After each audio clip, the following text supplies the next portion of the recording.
2022 é ano de eleição. Vamos escolher presidente, senador e deputados federal e estadual. Eleitores e candidatos precisam ficar atentos aos prazos estipulados pelo TSE. Um dos exemplos é a inscrição para ser mesário. O mesário ele pode se inscrever voluntariamente através do programa Mesário Voluntário, pelo aplicativo e-Título ou pelo site tre-mt.jus.br.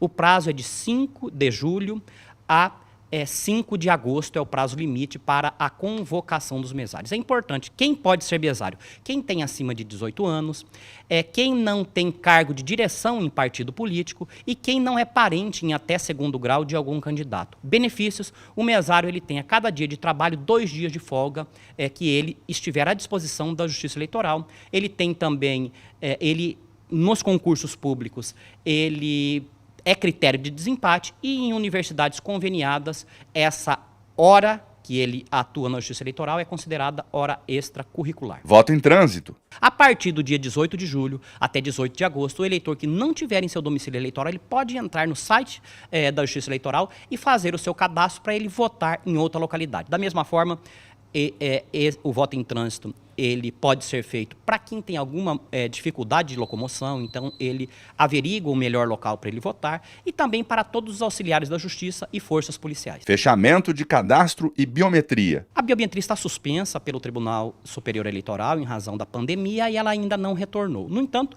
mesmo aqueles que não fizeram o recadastramento biométrico, que são aproximadamente 400 mil eleitores no estado de Mato Grosso, eles poderão votar. O cadastro eleitoral fechou no dia 5 de maio e nós tivemos um grande número de regularização. Vejam que o número de títulos cancelados eram de aproximadamente 400 mil no estado de Mato Grosso no ano de 20. A Justiça Eleitoral baixou em razão das campanhas, parcerias, inclusive com a Assembleia Legislativa, com os meios de comunicação social, baixou esse número para aproximadamente 180 mil, o que demonstra o que corresponde a mais de 50% do número de eleitores que estão, 100% de eleitores que agora estão aptos. Título irregular e comprovante de quitação. A partir de 5 de maio, não se pode mais regularizar a sua situação eleitoral até depois das eleições, que é novembro. Por quê? Porque a Justiça Eleitoral precisa fechar o seu cadastro para alimentar os sistemas eleitorais, imprimir os cadernos de votação, e o eleitor que não se regularizou, ele pode, por meio do aplicativo e-Título, ou comparecendo a um dos cartórios eleitorais das 7h30 da manhã a 1h30 da tarde, requerer uma certidão circunstanciada da sua situação eleitoral, que continue irregular, mas com essa certidão ele pode exercer esses direitos, como, por exemplo, abrir uma empresa, tomar posse em um concurso público. Ele deve, portanto, preferencialmente por meio eletrônico, fazer essa regularização. Um aplicativo e-Título também, o eleitor pode pedir certidão de quitação eleitoral, se inscrever como mesário voluntário, pagar as multas eleitorais, verificar aonde ele vota e também baixar o seu título eleitoral. Ele pode baixar o seu título eleitoral pelo aplicativo e-Título. Convenções eleitorais. As convenções partidárias se iniciam a partir de 20 de julho e vão até o dia 5 de agosto. A partir das convenções, os candidatos, então, podem requerer o registro de candidatura. Esse registro deve ser feito perante a Justiça Eleitoral até o dia 15 de agosto. A partir do dia 16, se inicia as campanhas no rádio e na televisão. Propaganda eleitoral.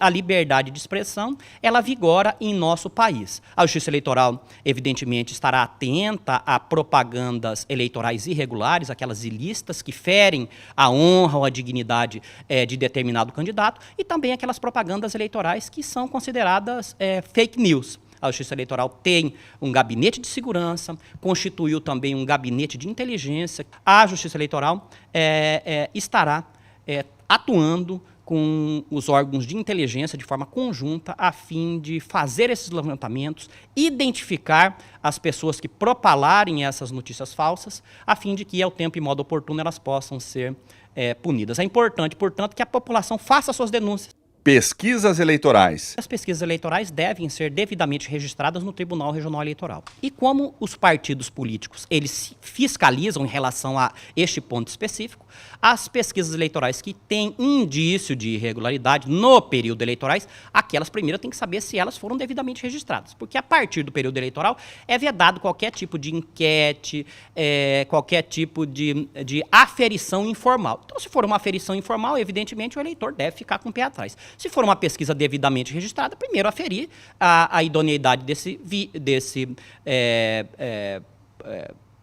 desse órgão que fez a pesquisa e verificar se houve alguma impugnação e decisão da Justiça Eleitoral quanto às pesquisas que foram oficiais, que foram devidamente registradas. Primeiro e segundo turnos. O primeiro turno, 2 de outubro, das 7 da manhã às 16 horas, porque o horário agora é unificado, então as eleições se iniciam às 7 e se encerram às 16, e segundo turno, no dia 30 de outubro, também no mesmo horário, das 7 da manhã às 16 horas. Importante registrar que, seja pelo site do TRE, seja pelo aplicativo e-Título, o eleitor pode verificar a sua situação eleitoral, aonde ele vota, enfim, todas as informações importantes no que diz respeito às eleições, baixar o seu título, estão lá no aplicativo e-Título. E denúncias. O aplicativo Pardal você baixa no seu celular e lá você pode fazer as denúncias, inclusive de modo sigiloso. Elas são encaminhadas, seja em relação à propaganda, seja em relação a demais ilícitos eleitorais, elas são encaminhadas diretamente ao Ministério Público,